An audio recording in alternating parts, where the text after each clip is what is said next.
A small town is supposed to feel safe, a familiar place with familiar faces, a place where nothing goes unnoticed. But something strange is going on in these towns. People keep disappearing, not once, not twice, but over and over again. Some are found dead, but many are never seen again. Our first story takes us to the island town of Piha, New Zealand. New Zealand is ranked one of the safest countries in the world. So why do people keep vanishing from this beach town? Over the past 3 decades, 6 people have gone missing here without a trace. This small community of 1,300 people has its claim to fame as a surf capital. Unfortunately, Piha also possesses a reputation beneath its magnificent scenery. Its location creates strong rip currents which have been proven to be unpredictable. As a result, several people have been swept out to sea, sometimes never to be recovered. What is considered case zero is that of Quentin Godwin, an 18-year-old from Auckland. Quentin was diagnosed with bipolar disorder and was known to have a deep struggle with the illness. In May 1992, Quentin left a note indicating he intended to harm himself at Piha. However, he later got a ride from a local driver back home, stating he had second thoughts and wished to return to his family. Days later, Quentin left home again to attend his shift at a supermarket in Piha, and he was never seen again. A search failed to find Quentin or any sign of him. Because of his history, it was widely theorized he went ahead with his previous intentions from days before. However, Quentin's family disputes this theory. The idea that he intentionally jumped into the ocean is also disputed by expert Dr. Jonathan Weber. Because of the way the tides work, people who have drowned at Piha have had their bodies or clothes wash up at nearby coastlines north of the beach within a period of 2 weeks. While it is entirely possible for people to completely disappear beneath the waves, this is considered unlikely. During a 2014 inquest into missing persons in New Zealand, an anonymous source spoke with investigators claiming a friend had confessed to accidentally hitting someone with their car on the road near Piha. Instead of reporting the incident, the man and 3 other friends buried the body at nearby Langham Beach. Unfortunately, there has been no evidence uncovered to provide credibility to these claims, and it is speculated to either be misidentification or a complete fabrication. There have been other dubious claims regarding Quentin's case, including a woman saying she was Quentin's wife, that he had intentionally disappeared and the two had a child together. Of course, this was found to be completely false. As of 2026, Quentin Godwin remains listed as missing, but considered deceased by investigators. What actually happened to him remains unknown. Between 2012 and 2020, a further 4 more people went missing in the Piha area. 42-year-old Sherry Vouston was last seen driving down Log Race Road on December 22, 2012, a place she often visited to take a walk around the Mercer Bay Loop. It was her favorite spot for a casual walk or exercise run, and she always made sure to pick daisies along the way to bring home to her daughter. A few hours later, a passerby discovered her car on the side of the road, the doors unlocked and windows rolled down. Search and rescue teams, along with volunteers, scoured the area by land, sea, and air, but she was never found. While it was believed she suffered an accidental fall from the cliffs, they were unable to locate her at the bottom.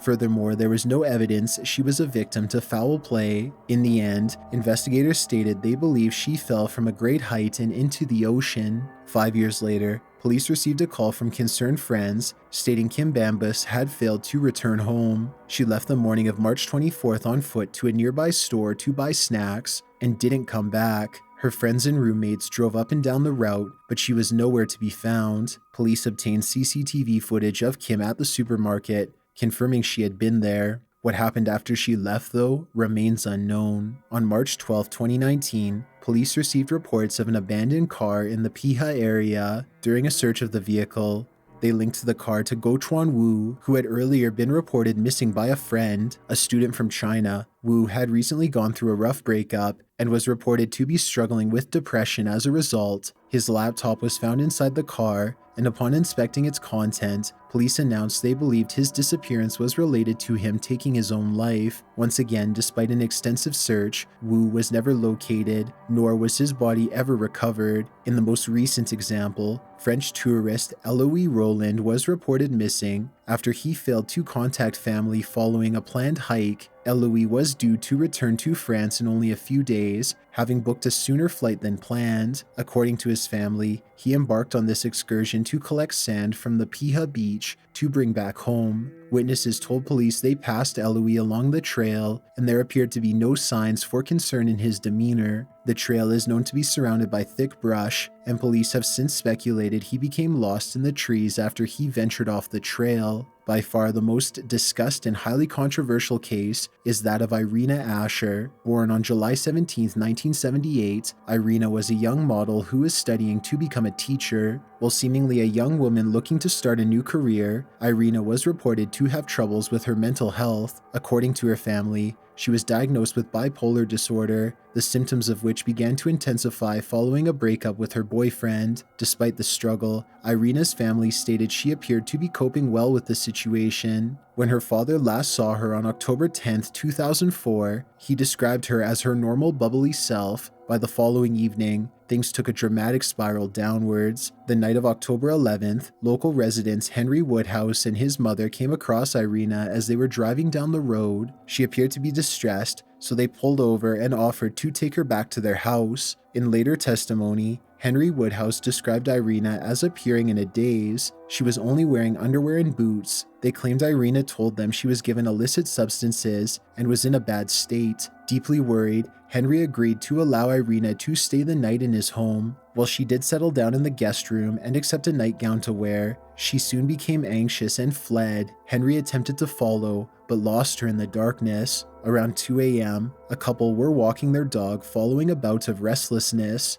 During their excursion, they spotted Irina a few feet away, standing without clothing under a street light. The pair followed Irina from a distance before she suddenly ran. Despite attempts to follow, the couple lost sight of her as they approached the beach. They searched for a short time but were unable to locate her. Instead of calling the police, the couple returned home and went to bed. They would later say during an inquest they believed Irina was going for a night swim, and it was common for people to skinny dip in the ocean during the night. Not long after this final encounter, police were notified of Irina's disappearance, and a search was conducted. However, there has never been any trace of Irina found since she was last seen. The case took a rather drastic turn when investigators discovered Irina had phoned police earlier that night, stating she was in fear for her safety. She told the operator a man had been following her, taking photographs without her permission. In what remains a highly controversial move, police decided not to send a patrol car to her location, instead calling a taxi to where Irina said she was. According to testimony, police would often get such phone calls from people who were hoping to get a free ride back home. Furthermore, police gave the wrong location to the taxi company,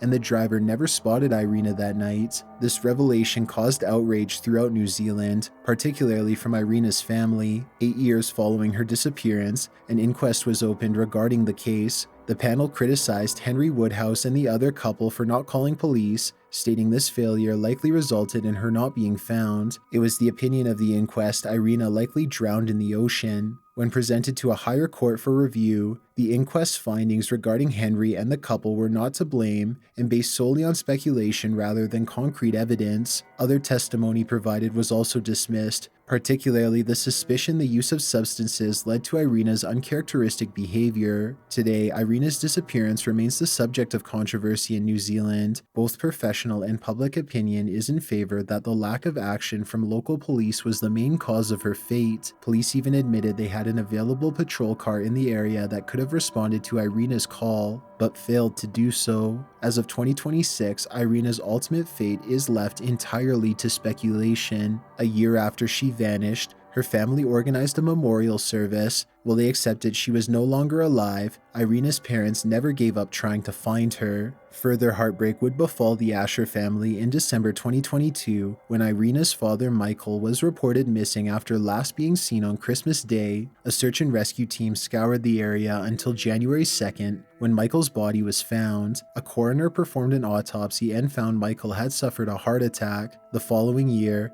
Irina's mother Adrienne passed away from natural causes. What the Asher family endured is beyond tragedy, and yet the question that started it all still remains unanswered. There's still still no clear explanation for what happened to Irina. Like the other disappearances connected to Piha, the truth may never be known, and that was only the beginning. In a town of less than 10,000 people, multiple men vanished, and one name keeps resurfacing. Our next story takes us to the quiet town of Smiths Falls, south of Canada's capital. The streets look no different from other small communities in the surrounding area, but a dark cloud hangs over the town, something that has left many locals on edge. Robert Lambert was a 75-year-old man originally from the United States, but he settled in nearby Montague Township in 2004 to be with his future wife, Catherine. Described as loving and caring, Robert quickly formed a bond with Catherine's son, Jonathan. Since moving to the area, the couple lived in a single-story home on Kelly Jordan Road. For reasons not publicly known as of yet, Robert signed a co-ownership agreement with a man named Christopher Fenton in April 2018. 3 months later, Robert would simply vanish without explanation or reason due to his age and his requirement to take medication. Both family and authorities were deeply concerned for his well-being and established a search to locate him.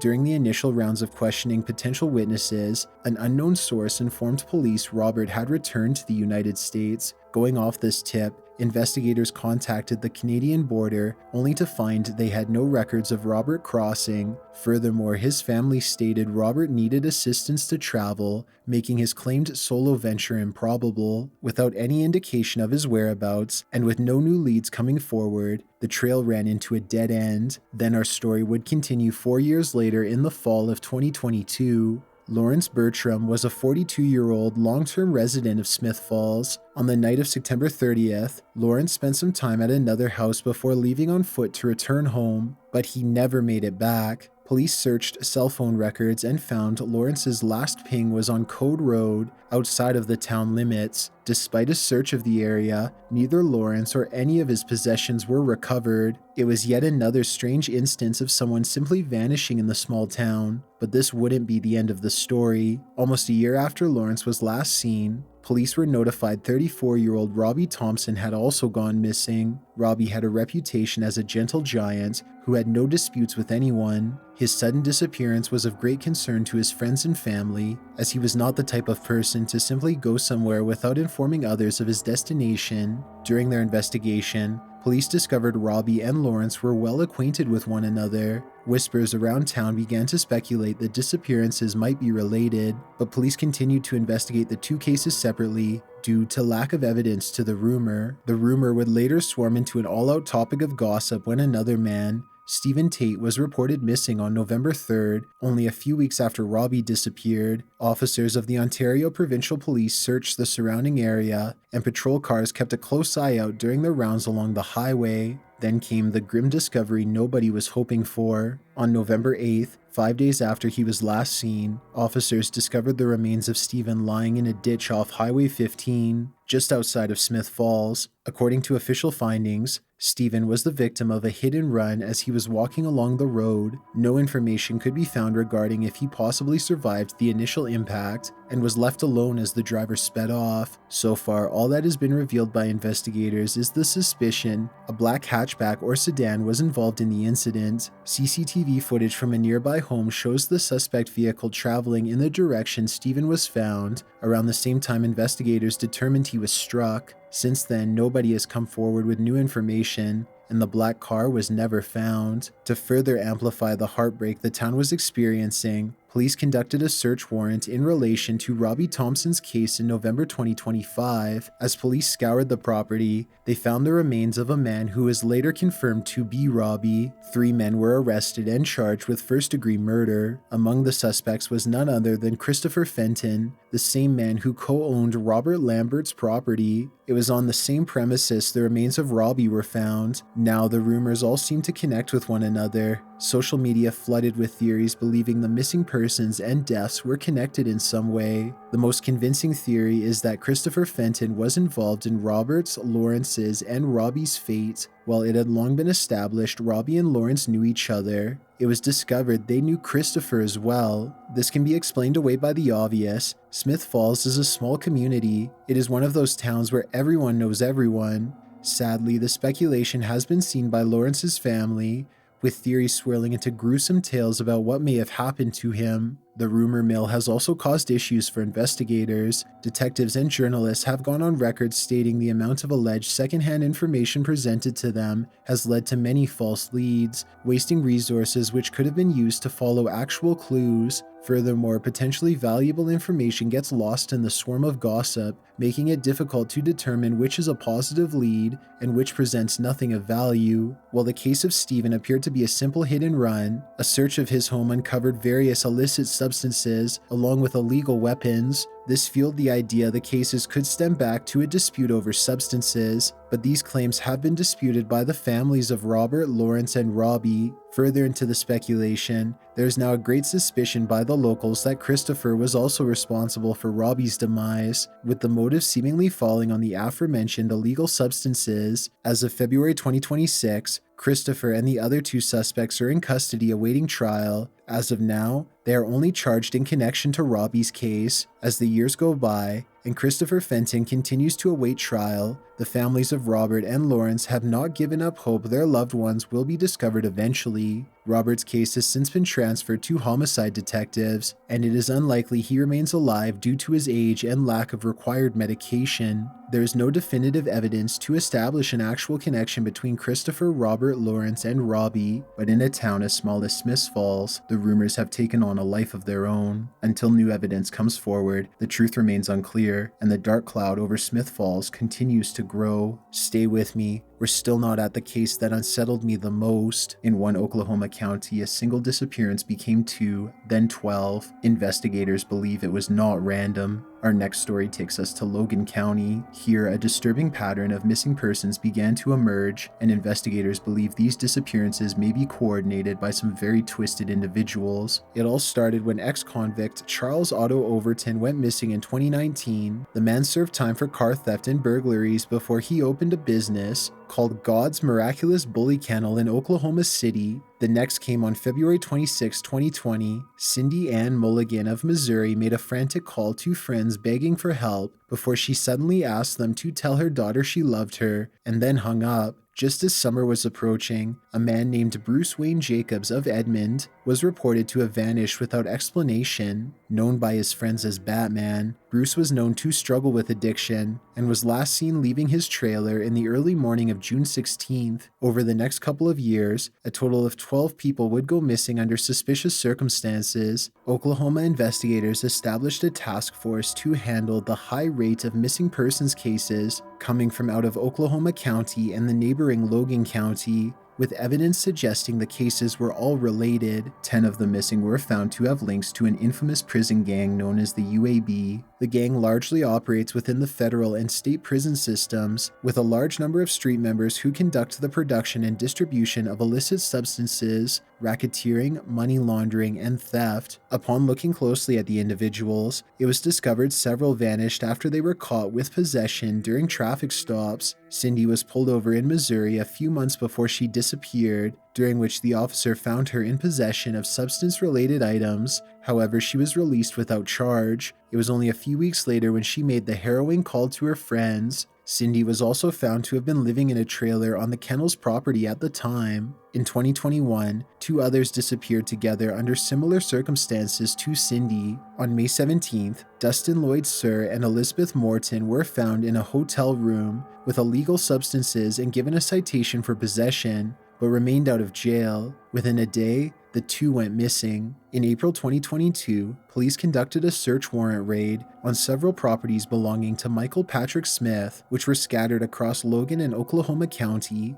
Not long into the search of the dog kennel, investigators discovered the remains of several individuals. Over the course of the coordinated raids, bodies were discovered on several of the properties. At the time this was happening, Michael was already serving a life sentence in a state prison for a 1985 homicide. Despite being locked up, he was found to still have a great deal of power, both within and outside the prison system. Using a variety of methods, gang leadership, including Michael, were able to coordinate their operations and order hits on individuals they believed were causing problems. As the discovery of the remains were announced, a man named Josh Ryan surrendered himself to police, claiming to have information regarding the 12 missing people. According to his statements, Ryan witnessed several of the incidents. He said he was present when Cindy was confronted by a gang enforcer. Michael personally ordered the hit, believing Cindy had ratted the gang out in exchange for her freedom. This was the same reason behind why Dustin and Elizabeth were targeted. The enforcer alleged to be involved was Daniel Lee Lusk Sr. While an arrest would have surely followed, there was one major obstacle preventing this. Daniel was one of the missing persons. He was last seen on January 15, 2021, and his truck was found abandoned in a fast food parking lot. Despite the mounting evidence of the UAB's involvement, only one suspect was ever given charges in connection to the disappearances. Detectives found a link between a man named Jason Dean Cornett and one of the missing victims, David Orr. According to statements made by Ryan, David was in debt to Michael, and patience was quickly running out. Jason was given the order to take care of David, and he later disposed of the body and evidence. Investigators later found CCTV footage of Jason's wife, Elizabeth, using Orr's food stamp card when purchasing groceries the day after David disappeared. In March 2023, Jason and Elizabeth were pulled over by Oklahoma County Sheriff's deputies and taken into custody. Jason was charged with first-degree murder and held in custody. In December, though, Jason was found deceased. Elizabeth was charged with being an accessory and sentenced to 4 years in prison, followed by 16 years probation. This is often how the criminal world operates. If leaders believe someone has turned against them or failed to pay a debt, they can disappear without warning. Investigators now believe that may be what happened to the 12 people who vanished in and around Logan County. And after everything you've just heard, the final town is the one I can't shake. In one of South Carolina's safest small towns, women keep disappearing. Our final story takes us to Walhalla. This quiet town is surrounded by forests known for their beautiful scenery, especially in the fall. Statistics from 2021 show the town has a lower crime rate than both the rest of South Carolina and the United States as a whole. But despite its reputation for safety, something troubling has emerged here. Over the past 30 years, at least 5 prominent missing persons cases have been linked to Walhalla. Several young adults have also died under suspicious circumstances. The earliest of these cases is in relation to Jimmy Whitfield. Not much is known about Jimmy's early life, other than that he was a longtime resident of nearby Seneca. On March 7, 1987, Jimmy had an argument with his wife, which led him to pack a shirt and 2 pairs of jeans, then walk out of his house. 2 days later, he called home to see how his wife and kids were doing. This would be the last time anyone would hear from him. Unfortunately, not much information is available relating to Jimmy's case, but police have stated they believe foul play is involved. 2019 proved to be a difficult year for the people of Walhalla. Just the day after New Year's, 46-year-old Laura Ann Anders was last seen along Booknight Road in Mountain Rest, just a short drive north from Walhalla. Her husband left for Spartanburg that day and didn't return home until January 30th. When he arrived, Laura wasn't there. He waited a couple days, hoping she would show herself, but his concerns soon had him contact police to file a missing persons report. Laura did not have a cell phone, and when her husband asked her relatives if they knew anything, they all said she hadn't been heard from in nearly 3 weeks. It was as this investigation was getting started that another person was also being reported missing by their family. Pamela Roach was born and raised in Walhalla. During her childhood, she went go-karting with a friend on a dirt road when the pair were struck by a vehicle. The friend did not survive, and Pamela was left with a shattered leg and a traumatic brain injury. The incident left her with a metal plate in her head and difficulty walking. When Pamela was 23, she was asleep next to her partner and son when her baby rolled and crashed onto the floor. He suffered severe head injuries and tragically did not survive. The pain of losing one of her 2 children resulted in her developing addiction.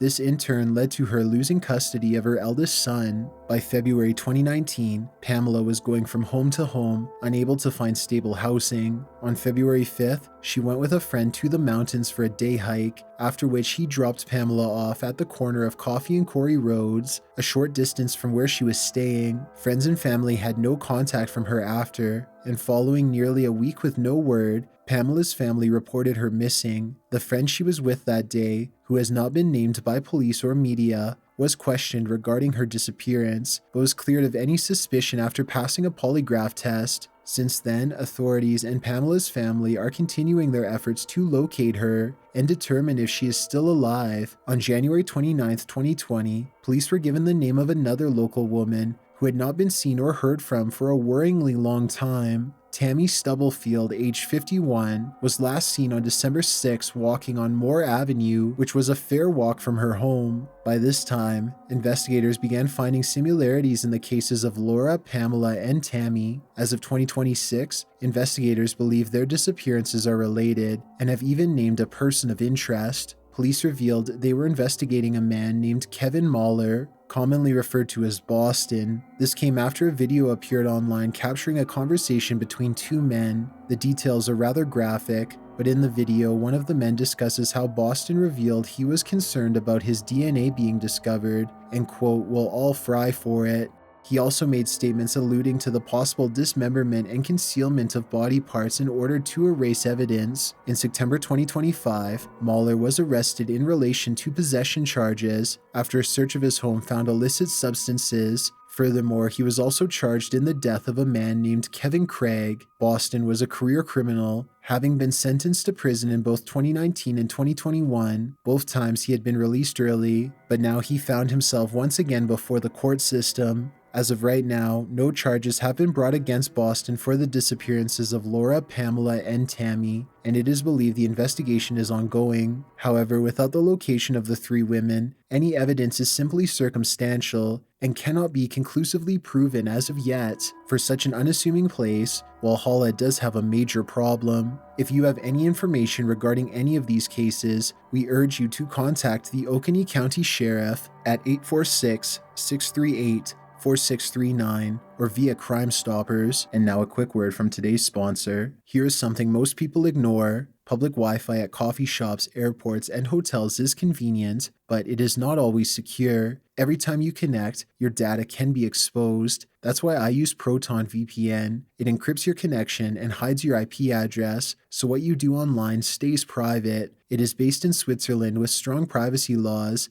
and a strict no logging policy. If you want to protect your connection, go to protonvpn.com/chills. Using my link helps support the podcast. Before we wrap up, something most people here do not know, I don't just tell stories, I also make music. If you are curious to hear that side of me, my album Soiskara is streaming everywhere now. The link is in the description. This has been the Chills Podcast. Thank you very much for listening, and let me know in the comments where you're listening from. I always like seeing how far these stories travel. And please follow me on Instagram at DylanIsChillinYT with underscores instead of spaces, X at YT_chills, and TikTok at chills. This podcast was made in collaboration with Jonah and Karina. Until next time, bye-bye.